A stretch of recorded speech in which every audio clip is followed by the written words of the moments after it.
مصطفیٰ بھائی السلام علیکم۔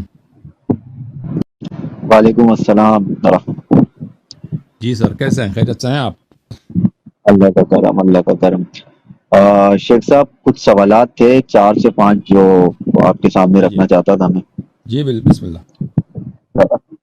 بات یہ ہے کہ جب بھی ایک انسان سنی گھرانے کی اس میں پیدا ہوتا ہے تو پھر اس کو بچپن سے یہ سکھایا جاتا ہے کہ صحابہ کے بارے میں، آپ کسی بھی مکتب سے تعلق رکھتے ہوں سنیوں میں، تو اس میں یہی سکھایا جاتا ہے کہ صحابہ کی تعظیم، عزت اور بڑا چڑھا کے پیش کیا جاتا ہے۔ تو جی اسی بالکل۔ حوالے سے میں کچھ تحقیق کر رہا ہوں، صحابہ کے ہی حوالے سے، عنوان صحابہ کا ہی ہے۔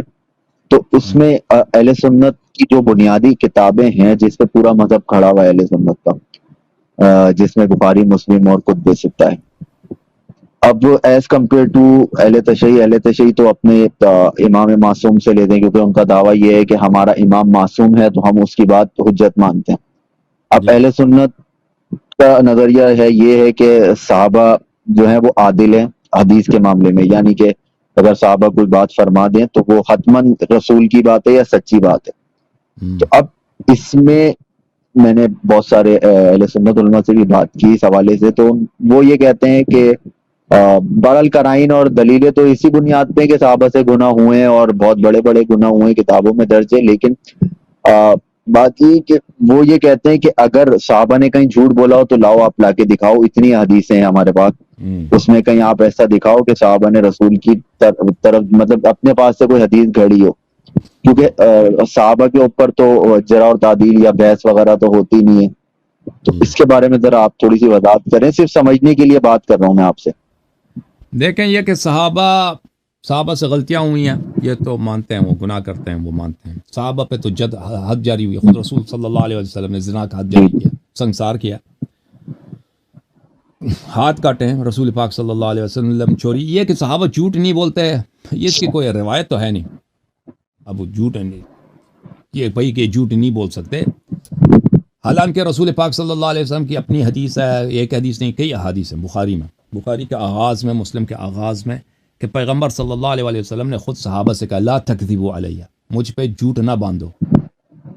اب اگر وہ اس بات سے مبرات ہے لا تکذبوا علیہ فمن کذب علیہ متعمدا فلیتبوأ مقعدہ من النار، یہ احادیث بخاری میں کئی، بخاری کے آغاز میں کتاب العلم میں، اللہ آپ کا بھلا کرے۔ اگر آپ ایک موقع دیں تو کچھ ایک نقطہ ہے جو پیش کرنا چاہتا ہوں۔ جی بسم اللہ۔ عرض یہ ہے کہ یہ ساری باتیں بھی میں نے اہل سنت کے علماء سے کی ہیں، یہ حدیثیں بھی، تو وہ اس کی تعویل یہ کرتے ہیں، وہ یہ کہتے ہیں کیونکہ رسول خدا جو ہے وہ تربیت کر رہے ہیں صحابہ کی، تو وہ گناہ بتا رہے ہیں، وہ ایک آئین دے رہے ہیں کہ یہ کام نہیں کرنا، یہ کام کرو گے تو اپنا مقام جو ہے وہ جہنم میں دیکھ لیں۔ وہ یہ نہیں کہہ رہے کہ رسول خدا پہ کسی نے حدیث جھوٹ باندھا ہے حدیثوں پہ، ان روایتوں سے یہ مراد اگر نہیں ہے وہ کہ یہ کام ناممکن ہو ہوتا گیا۔ نا کہ بھائی، پہلی بات یہ ہے کہ کوئی دلیل چاہیے کہ صحابہ جھوٹ نہیں بول سکتے رسول اللہ صلی اللہ علیہ وسلم، جب صحابہ سب کچھ کر سکتے ہیں، چوری کر سکتے ہیں، ان کے پیغمبر نے ان کا ہاتھ کاٹا ہے، زنا کیا ہے پیغمبر نے، سکسار کیا ہے پیغمبر نے، کوڑے مارے ہیں، شراب پیے ہیں ان پہ کوڑے لگے ہیں، خود عمر نے صحابہ پہ زنا کے حد جاری کیے ہیں، اور شراب کے حد جاری کیا، وغیرہ وغیرہ۔ تو یہ کہ یہ جھوٹ نہیں بول سکتے، یہ کوئی دلیل لے کے آؤ نا، اس کی تو کوئی دلیل ہے، کچھ بھی دلیل نہیں ہے کہ یہ جھوٹ نہیں بول سکتے، کہاں سے لے کے آؤ کہ دلیل جھوٹ نہیں بول سکتے؟ پھر یہ کہ رسول پاک صلی اللہ علیہ وسلم کی حدیث کی لا تکذبوا علیہ، مجھ پہ جھوٹ نہ باندھو، یہ واضح ہے کہ یہ جھوٹ ان سے صادر ہو۔ اگر ان سے جھوٹ صادر نہیں ہو سکتا، ایک شخص جھوٹا ہے ہی نہیں نا، یہ تو بڑا توہین ہے۔ مثلا آپ جائیں نا کسی محلے کے عالم سے، اسے کہہ دے کہ آپ جو ہے نا جھوٹ نہ بولا کریں، وہ اس کے لیے توہین نہیں ہے؟ بہت بڑا توہین، اس سے بڑا توہین کیا ہوگا بھائی کہ جھوٹ نہ بولو، تم مجھ پہ تو افترا نہ کرو۔ دیکھیں، اگر یہ لوگ مبرات جھوٹ سے، تو یہ غلط ہے، یہ حکم ہی غلط ہے کہ جھوٹ نہ بولو، مجھ پہ جھوٹ نہ باندھو، حالانکہ نبی صلی اللہ علیہ وسلم کے الفاظ اس طرح، تم لا تکذبوا علیہ، مجھ پہ جھوٹ نہ باندھو۔ اگر یہ آنے والے نسلوں کے لیے ہوتا تو الفاظ کچھ اور ہونے چاہیے تھے کہ یہ لوگ مبرائیں، یہ لوگ جھوٹ نہیں، تو تم مثلا تم میرے صحابہ ہو، تم تو مجھ پہ جھوٹ نہیں بول سکتے، میں آگے والے نسلوں کے لیے کہہ رہا ہوں کہ وہ مجھ پہ جھوٹ نہ باندھو، اس طرح کہنا چاہیے تھا، حالانکہ وہ مخاطبین کو کہہ رہے ہیں کہ مجھ پہ جھوٹ نہ باندھو۔ پہلی بات ہے۔ دوسری بات میرے آپ کی خدمت میں عرض کریں کہ صحابہ نے ایک دوسرے کی تکذیب کیا. مثلا میں آپ کو بتا دیتا ہوں کہ کیسے صحابہ نے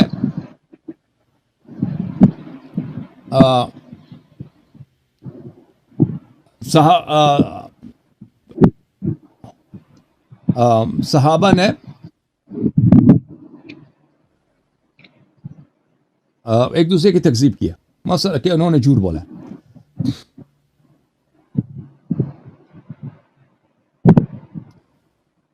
ملاحظہ فرمائیے، یہ کتاب مسلم میں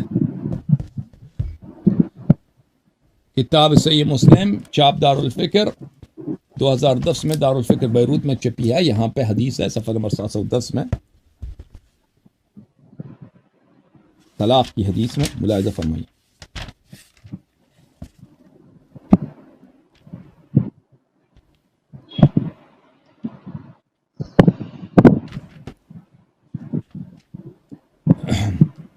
یہ صفحہ نمبر 710 ہے، حدیث نمبر 3588 ہے. ان فاطمہ بنت قیس سے روایت ہے ان ابا عمرو ابن حفص طلقها، ابو عمرو نے اس کو طلاق دے دی، البتہ وهو غائب، پکی طلاق دے دی بغیر کسی رجوع کے حق کے. وہ اس نے پیغام بھیجا، وہ گھر میں تھا نہیں، سفر میں تھا، کہیں تھا، اس نے طلاق دے دی. فارسل الیہا وکیلہ بشعیر فسخطت، اس نے اپنا وکیل بھیجا تھا، اپنے وکیل کو بھیجا کہ اس کو طلاق دے دو. وکیل نے آ کے اس کو طلاق دیا تو اس کو بڑا غصہ ہے. فقال واللہ ما لک علینا من شیء، اس نے کہا کہ اس کے وکیل نے کہا کہ تو تیرا کوئی حق نہیں بنتا، بس اب تیری طلاق ہو گئی، ختم بات. فجاءت رسول اللہ صلی اللہ علیہ وآلہ فذکرت له ذلك له، وہ رسول پاک صلی اللہ علیہ وسلم کے پاس آئی ہے کہ بھئی انہوں نے مجھے طلاق دی، اب میرا خرچہ بھی نہیں دے رہا. تو رسول پاک صلی اللہ علیہ وآلہ وسلم نے فرمایا لیس لکی علیہ نفقہ، رسول پاک صلی اللہ علیہ وسلم نے کہا اس سے کہ تیرا حق نہیں بنتا کہ تو نفقہ خرچ، اب تیری طلاق ہو گئی ہے، جب تک تو عدے میں ہے نا تیرا خرچہ نہیں بنتا. تو عدہ ختم ہو جائے تو لازمی بات ہے، عدہ کے بعد تو کوئی، اب عدے میں بھی ہے نا تو خرچہ نہیں ہے. فَأَمَرَهَا أَن تَعْتَدَّ فِي بَيْتِ أُمِّ شَرِيك، کہا کسی اور کے گھر چلے جاؤ، وہاں پہ اپنا عدہ گزار دو، اب تیری طلاق ختم. ثم قال تلك امرأة يخشاها أصحابي اعتدي عند ابن مكتوم فإنه رجل أعمى تضعين ثيابك فإذا حللت فآذنيني. پھر کہا رسول پاک صلی اللہ علیہ وسلم نے کہ وہاں پہ تو بہت سارے لوگ آتے ہیں ام شریک کے ہاں، نہیں ام شریک کے ہاں نہ جاؤ، ابن مکتوم کے پاس جاؤ کیونکہ وہ اندھا ہے، ادھر تم کپڑے اتارو گی جیسے سو گی اس کو نظر نہیں آئے گا نا، وہاں پہ تیرے لیے بہتر ہے. اور جب تیرا عدہ ختم ہو تو میرے پاس واپس آ جانا. قالت فلما حللت ذكرت له ان معاوية ابن ابي سفيان وابا جهم خطباني، جب میرا وہ عدہ ختم ہوا ہے تو میں گیا ہوں پیغمبر صلی اللہ علیہ وسلم کے پاس اور میں نے کہا ہے کہ ابو سفیان اور ابو جہم یہ دونوں، میں ابھی تم ایک جگہ بیٹھو تو میں تجھے واپس لاؤں گا. تو انہوں نے مجھے خاصگاری کیا،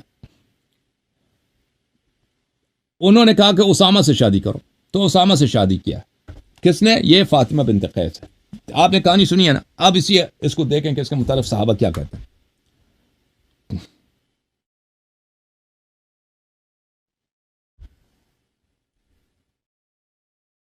صحابہ دیکھیں کہ کیا کہتے ہیں. میں آپ کو واپس لاتا ہوں مصطفیٰ صاحب.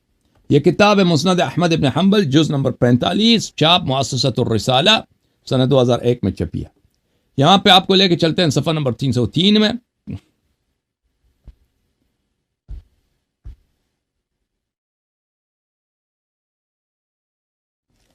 یہ کتاب ہے مسلم، وہی مسلم جو آپ کو دکھا رہے ہیں. 2 صفحوں کے بعد عمر کی تکذیب آ جاتی ہے. صفحہ نمبر 713، ملاحظہ فرمائیں. ابو اسحاق کہتا ہے کہ میں اسود کے ابن یزید کے ساتھ مسجد اعظم میں بیٹھا تھا، شعبی ہمارے ساتھ تھا. فحدث الشعبی بحدیث فاطمہ بنت قیس، شعبی نے فاطمہ بنت قیس کی حدیث نقل کیا، ان رسول اللہ صلی اللہ علیہ وسلم یجعل لها سکنا ولا نفقہ، کہ رسول اللہ صلی اللہ علیہ وسلم نے اس کو سکنا، اپنے شوہر کے گھر میں عدہ گزارنے اور خرچے کا حق بھی نہیں دیا. ٹھیک ہے نا. ثم اخذ الاسود كفا من حصى فحسبه به. اسود نے ایک کنکر کچھ ہاتھ میں لیا، اس کو پھینک دیے. فقال ويلك تحدث بمثل هذا، تو اس نے کہا کہ تو اس حدیث کو نقل کر رہا ہے. قال عمر لا نترك كتاب الله وسنة نبينا صلى الله عليه وآله قول امرأة لا ندري لعلها حفظت او نسيت. ہم قرآن کو اور نبی صلی اللہ علیہ وسلم کو کی سنت کو اس اور ایک عورت کے قول کے لیے نہیں چھوڑ سکتے، فاطمہ بنت قیس کے قول پہ نہیں چھوڑ سکتے. شاید اس نے اس کو یاد رہی ہے یا شاید وہ بھول گئی ہے، اس کے قول پہ ہم اعتماد نہیں کر سکے. لہ السکنا والنفقہ، مطلقہ کو سکنا اور نفقے کا حق ہے. قال اللہ عز وجل لا تخرجوهن من بيوتهن ولا يخرجن الا ان ياتين بفاحشة مبینہ. پھر قرآن کی آیت بھی پڑھی ہو. یہ کہا کہ یہ بخاری میں، یہ عمر کا قول کہ اس نے خود کہا کہ ہو سکتا ہے اس کو یاد ہو سکتا ہے اس کو یہ بھول گئی ہو. ہم اس کے لیے رسول پاک صلی اللہ علیہ وسلم کی سنت اور قرآن مجید کو ترک نہیں کر سکتے. اب یہ کتاب ہے بخاری، ٹھیک ہے نا، تو پھر صحابہ کی جرح و تعدیل ہونی چاہیے کہ وہ جھوٹ کہہ رہی ہے، صحیح کہہ رہی ہے، بھول گئی ہے، حفظ کیا اس نے نہیں کیا.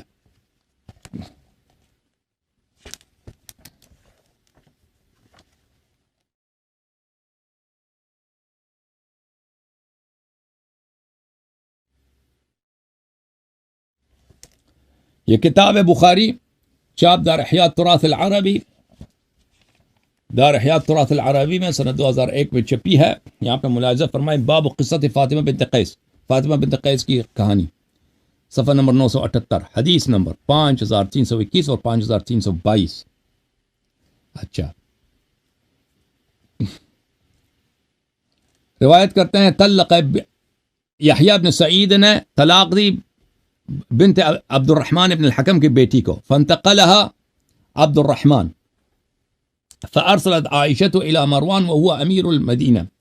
عائشہ نے کسی کو پیغام بھیجا ہے، کسی کو بھیجا ہے مروان کے پاس، وہ مدینہ کا گورنر تھا. اتق اللہ ورددها الى بیتها، اللہ سے ڈرو، اس کو کیوں اس کے گھر سے نکال دیا تم نے، مطلقہ کو کیوں اس اپنے گھر سے نکال دیا. قال مروان في حديث سليمان ان عبد الرحمن بن الحكم غلبني وقال قاسم بن محمد او ما بلغك شأن فاطمہ بنت قیس. مروان نے کہا کہ عبد الرحمن ابن الحکم کا مجھ پہ بڑا زور تھا کہ اس کو نکال دوں. تو قاسم ابن محمد ابن ابی بکر کا بیٹا قاسم، اس نے عائشہ سے کہا کہ فاطمہ بنت قیس کی کہانی تجھے نہیں معلوم کہ فاطمہ بنت قیس تو کہہ رہی ہے کہ اس کی طلاق ہوئی تھی اور اس کو گھر سے بھی نکال دیا پیغمبر صلی اللہ علیہ وسلم نے، اس کو نفقہ بھی نہیں دیا. قال لا يضرك ان لا تذكر حديث فاطمہ. عائشہ نے کہا کہ کوئی بات نہیں، اس کی حدیث کو چھوڑ دو، اس کی بات کو چھوڑ دو، فاطمہ کی بات کو. فقال مروان بن الحكم ان كان بك شر فحسبك ما بين هذين من الشر. مروان بن الحکم نے کہا کہ یہ دو شر ہیں کہ بھئی یہ بھی حدیث نقل کر رہی ہے، یہ بھی حدیث نقل کر رہی ہے، ان دونوں کے درمیان یہ شر آپ کے لیے کافی ہے. ٹھیک ہے نا بھائی.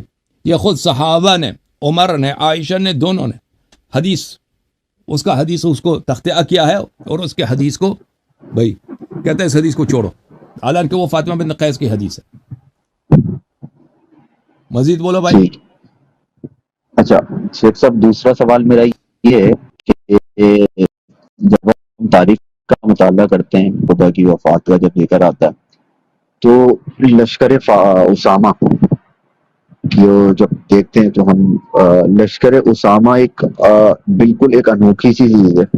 مطلب اس جو حالات کو بالکل نہ سمجھنے والی چیز ہے اہل سنت کے اندر رہتے ہوئے نا. جب آپ صحابہ کی اتنی عزت دیتے تو رسول خدا کیسے ایک 18 سال کے بچے کے سرداری میں تمام مدینے کے بڑے بڑے صحابہ جو ہیں ان سب کو بھیجنا چاہ رہے تھے، تو اس کے پیچھے رسول خدا کی کیا حکمت تھی کہ جو آپ بہت زور دے رہے تھے؟ اور سرداری پہ کون لوگ ایسے تھے جنہوں نے رسول خدا کی سرداری پہ اعتراض کیا تھا اس وقت اور نہیں گئے؟ وہ جماعت کو لیڈ کرتے ہوئے انہوں نے جماعت کو روک کے رکھا.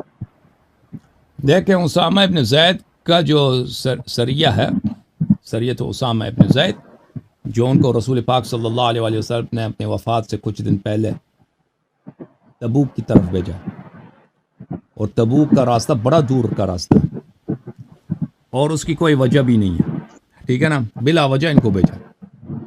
ہمیشہ رسول پاک صلی اللہ علیہ وآلہ وسلم اگر کسی کو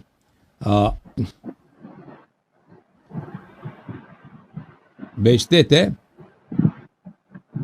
جنگ کے لیے تو جنگ کے وجوہات ہوتے تھے. ایسے ہی لشکر کو بلا وجہ اتنی دور دراز علاقہ نہیں بیچتے تھے. تو وہاں پر اب جماعت مخالفین نے اپنے کتب میں کوئی ایسی دلیل نقل نہیں کیا.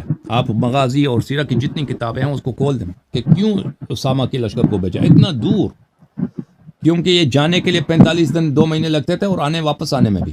اور اتنا آپ سب صحابہ کو بھیج دیں اتنے دور کے علاقے کے لیے, وہ بھی تبوک کے علاقے پر. اور وہ اسامہ گیا بھی وہاں پہ کوئی لڑائی نہیں ہوئی, وہ بغیر لڑائی کے واپس آیا. کیوں بھیجنا چاہ رہے تھے؟ اور پھر اسامہ کون ہے کہ اس کو اس لشکر کا سردار بنا رہے ہیں؟ اسامہ ابن زید, ٹھیک ہے نا. وہ ایک کالا تھا, اور کالا بھی تھا ایسا شکل اس کا کہ بالکل وہ اس کی شکل پہ کوئی خوبصورتی نہیں تھی. ناک اس کا بالکل چپٹا ہوا تھا اور وہ رات کی طرح کالا تھا, اور اس کم عمر بھی تھا, 15-16 سال اس کی عمر ہے. اور اسامہ ابن زید کا اسلام کی تاریخ میں کوئی ہیروئزم کا کہ وہ بھائی کوئی بہت جینیس ہے ملٹری, بعض ہوتے ہیں نا لوگ کم عمری میں ملٹری جینیس ہوتے ہیں, بہت بہادر ہوتے ہیں, بہت ہی قابل لوگ. اسامہ اس طرح نہیں تھا. اسامہ میں کچھ بھی ایسی صلاحیت وہ یہ علم میں, اسامہ علم میں بھی کچھ بھی نہیں ہے. یعنی آپ دیکھیں صحابہ کے درمیان اسامہ کی کوئی تعریف نہیں ہے کہ بڑا عالم تھا, بڑا مفتی تھا, کچھ بھی نہیں. تو نبی کریم صلی اللہ علیہ وآلہ وسلم اپنے آخری ایام میں اپنے ابھی مریض بیمار ہیں, شدید بیمار ہیں, اسی بیماری میں وہ دنیا سے چلے گئے. وہ مصر ہیں کہ اسامہ لشکر لے کے یہاں سے نکل جاؤ, اور سب صحابہ کو اس میں داخل کر دیا, ابو بکر کو, عمر کو, عثمان کو, طلحہ, زبیر, جو بڑے بڑے صحابہ ہیں سوائے امیر المؤمنین علیہ السلام کو, سب. اور اتنے کتنے دور بھیج رہے ہیں ان کو, بہت دور. اور ان پہ کس کو سردار بنایا, جنرل بنایا؟ ایک 17 سالہ لڑکے کو. 17 سالہ لڑکا, اس کا باپ بھی غلام تھا. آپ کو پتا زید ابن حارثہ غلام تھا. یہ بھئی کوئی سرداروں کا کوئی خاندان تھوڑی ہے, یہ غلاموں کا خاندان ہے. اس کا باپ بھی غلام تھا, اس کی ماں بھی کالی تھی نا, ام ایمن, اس کی ماں ام ایمن ہے, حبشی تھی وہ, اسی لیے اسامہ جو بہت کالا تھا. ہاں, اور یہ عرب کے سردار جو تھے نا, یہ مدینہ منورہ کے جو سردار تھے یا قریش کے جو سردار تھے, ان کو اچھا نہیں لگتا تھا. اپنے لیے بہت بے عزتی سمجھتے تھے کہ ایک کالا لڑکا, وہ بھی 17 سال عمر کا, اس کی بھی کوئی ایسی اہلیت نہیں ہے بھائی, کوئی ایسی بات نہیں ہے کہ بھائی وہ کوئی ملٹری جینیس ہے, کچھ ہے, اس کو ہمارے جنرل بنا کے آپ بھیج رہے ہیں. یہ سب ان کی بے عزتی تھی. تو رسول پاک صلی اللہ علیہ وسلم اپنے اعمال کو اچھی طرح سے جانتے ہیں کہ وہ کیا کریں. بھائی آپ اگر دیکھیں, آپ اگر ایک چھوٹا سا کاروبار چلاتے ہیں نا, آپ کسی کو مثلا آپ کے پاس 10 آدمی کام کرتے ہیں, آپ ایک کو پروموشن دیتے ہیں, دوسروں کو نہیں دیتے. آپ کو بخوبی پتہ ہے کہ دوسروں پہ اس کا کیا اثر پڑے گا. ایک دو چھوٹا سا دکان چلا رہے ہیں نا, آپ ایک آدمی کو مینیجر بنا دیں, وہ سب ایک جیسے ایک کو مینیجر بناتے ہیں نا, دوسروں کو برا لگے گا. آپ کو بخوبی اس بات کا پتہ ہے, تو آپ ایسے آدمی کو مینیجر بنائیں گے جو عمر میں زیادہ ہو, دوسرے اس کی رسپیکٹ کرتے ہوں, تاکہ دکان کا جو سسٹم ہے وہ مختل نہ ہو. تو رسول پاک صلی اللہ علیہ وسلم تو دنیا کے لائق ترین ایڈمنسٹریٹر تھے. وہ کیا کرنا چاہ رہے ہیں؟ تو لازمی بات ہے, وہاں تبوک پہ وہاں پہ جنگ کچھ بھی نہیں. وہ گئے بھی واپس آئے, کوئی بغیر جنگ کے واپس آئے, اور کوئی رپورٹ بھی نہیں تھا کہ اتنے وہ وہاں پہ کوئی جنگ کی تیاری کر رہے ہیں روم والے, تو ایسا کوئی رپورٹ بھی نہیں تھا نا. غزوہ معتہ میں وہ خود گئے تھے. غزوہ معتہ میں جب پیغمبر گئے تھے صلی اللہ علیہ وسلم, تو رپورٹ آئی تھی کہ شام والوں نے لشکر بنایا مسلمانوں پہ حملے کے لیے, اسی لیے گئے تھے, وہ بلا وجہ نہیں گئے تھے. تو تبوک پہ, اور تبوک اگر انتقام لینا تھا تو یہ تو انتقام بہت پہلے, وہ جعفر طیار, عبداللہ ابن رواحہ اور زید ابن حارثہ کی شہادت تبوک پہ کئی سال پہلے ہوا تھا.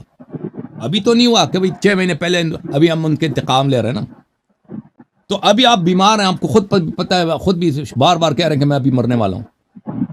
انہوں نے خبر دی تھی حجۃ الوداع میں, غدیر خم میں, کہ میں مرنے والا ہوں. تو ابھی آپ کو کیوں یاد پڑی ہے؟ ان کا انتقام اگر لینا تھا تو اتنے سال کیوں نہیں لیا؟ جماعت مخالفین کہتے ہیں نا کہ انتقام لینا تھا جعفر طیار کا اور زید ابن حارثہ کا اور عبداللہ ابن رواحہ کا, جو شہید ہوئے تھے موتا میں, تبوک میں جو شہید ہوئے تھے, موتا میں جو شہید ہوئے تھے, ان کا. تو ابھی اتنے عرصے تک کیوں وہ حدیث کہاں ہے, وہ روایت کہاں ہے کہ انہوں نے کہا روایت کوئی نہیں ہے کہ انتقام کے لیے بھیج رہے ہیں. یہ بھی ان کی جھوٹ ہے کہ یہ نسبت دے رہے ہیں پیغمبر سے. اگر واقعی انتقام تھا تو اتنے سالوں کے بعد کیوں یاد آئی؟ تو اس کی ایک ہی وجہ ہے میرے بھائی کہ پیغمبر صلی اللہ علیہ وآلہ وسلم خلافت کے جتنے دعوے دار تھے ان سب کو ایسا ذلیل کیا نا اپنے زندگی کے آخری ایام میں کہ تاریخ تک یاد رہے کہ یہ جو ہے ان کی اہلیت یہی ہے کہ بعد میں کوئی مسلمان نہ کہے کہ یہ بڑے بڑے صحابی تھے، باعزت تھے، یہ خلیفہ بننے کے لائق تھے. ان کی شان یہ تھی کہ دنیا کے سب سے جو ذلیل ترین صحابہ ہے اسامہ ابن زید، کالا ہے، کم عمر ہے، کوئی نہ جہاد ہے نہ بہادری، کچھ بھی نہیں اس میں. پیغمبر کے حیات میں، پیغمبر کے بعد صلی اللہ علیہ وسلم اسامہ کا کوئی کارکردگی نہیں ہے. ان کا بنا دیا، ان کا انڈر لگا دیا ان کا، کہ تاکہ ان کی امامت کا شبہ کسی کے ذہن میں باقی نہ رہے کہ یہ امام بننے کے کبھی اہل نہیں ہے. مسلمانوں کا جو سب سے اس زمانے میں سب سے فرض کریں ظاہری طور پہ نالائق آدمی، ایک کم عمر 15 سال کا یا 17 سال کا کالا نوجوان ہے، نہ علم میں نہ کچھ میں، کسی چیز میں اس کی وہ نہیں ہے، ڈسٹنگوش نہیں ہو. یہ ان سب کے امارت کا سرداری کا لائق ہے. تو پتہ یہ چلا تاکہ ان کی کوئی امامت کا کوئی ذہن میں کوئی خیال نہ رہے، پہلی بات. دوسری بات یہ ہے رسول پاک صلی اللہ علیہ وسلم کو پتہ ہے کہ وہ دنیا سے جا رہے ہیں، اور صحابہ کو بھی پتہ ہے کہ پیغمبر کیا کر رہے ہیں. وہ یہ بیوقوف نہیں تھے کہ ہمیں اتنی دور بھیج رہے ہیں، کس لیے بھیج رہے ہیں؟ وہاں پہ نہ کوئی جنگ ہے، کچھ بھی نہیں ہے، وہ کیوں بھیج رہے ہیں؟ اور یہ خود بھی بیمار ہیں. ان کو صحابہ کو تو پتہ ہے کہ بیمار ہیں اور شدید بیمار ہیں، اور انہوں نے خود بھی بار بار کہا کہ میں دنیا سے جانے والا ہوں. صحابہ کو بخوبی پتہ ہے، پیغمبر کو بھی بخوبی پتہ ہے صلی اللہ علیہ وسلم کہ یہ ان کو مدینے سے فارغ کرنا چاہتے ہیں، مدینہ خالی ہو، پیغمبر کی وفات ہو، امیر المؤمنین علیہ السلام کی حکومت بن جائے. جو لوگ امیر المؤمنین علیہ السلام کے ساتھ خلافت و امامت کے معاملے میں کمپٹیشن رکھتے ہیں، ان کی دل میں ہوا وہ دور ہو مدینے سے. وہ پیدل راستے، شام کے راستے میں جانے میں 1.5 مہینہ لگے گا، آنے میں 1.5 مہینے، وہ 3 مہینے کے بعد واپس پہنچ جائیں گے. اور جب یہ واپس پہنچ جائیں گے اس وقت تک سب لوگوں نے بیعت کر لیا ہے امیر المؤمنین علیہ السلام سے. پیغمبر کی وفات ہو چکی ہے، پیغمبر کی تدفین ہو چکی ہے، امیر المؤمنین علیہ السلام کی حکومت بن چکی ہے. اس لیے وہ کچھ بھی نہیں کر سکیں گے. پھر اس وقت وہ کوئی کچھ بھی نہیں کر سکیں گے. امیر المؤمنین علیہ السلام کو کافی وقت ملے گا اپنی حکومت کو مستحکم کرنے میں. یہ دوسرا حکمت عملی پیغمبر صلی اللہ علیہ وسلم. تیسرا حکمت عملی پیغمبر صلی اللہ علیہ وسلم کا کہ یہ بتائیں کہ بھائی اگر یہ لشکر ہے، چھوٹا سا لشکر ہے، اس کے لیے امیر خود پیغمبر تعین کرتا ہے، وہ کسی سے مشورہ نہیں کرتا. صحابہ کو غصہ بھی آتا نا، صحابہ نے شکایت بھی کیا تھا کہ آپ نے ان کو کیوں ہمارے پر امام بنائے، اسامہ کو امیر بنائے. تو اگر پیغمبر صلی اللہ علیہ وسلم یہ چھوٹا سا لشکر ہے، شام تک جائے گا واپس آئے گا، اس کی امارت کو بغیر نس کے نہیں چھوڑ سکتے. تو پوری امت کی امامت کو وہ ہمیشہ کے لیے جا رہے ہیں، کیسے بغیر نس کے چھوڑ کے جا رہے ہیں جائیں گے. اوکے میرے بھائی، مصطفیٰ بھائی صحیح ہے.